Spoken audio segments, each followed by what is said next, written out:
सासू से चुपे चुपे हो टीका गढ़ैनी ननद लुब को घर झगड़ा लगैली ननद लुब को।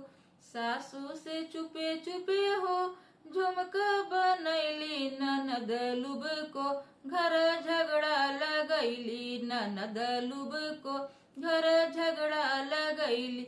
सासू जे मारस हो ननद गरी अइलन देवर बबुआ हमरा के बचैलन देवर बबुआ हमरा के बचैल।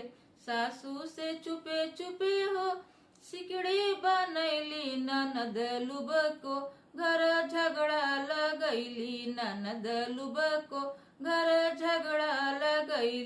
सासू से चुपे चुपे हो सड़िया खरीदनी ननद लुब को घर झगड़ा लगैली ननद लुब को घर झगड़ा लगैली।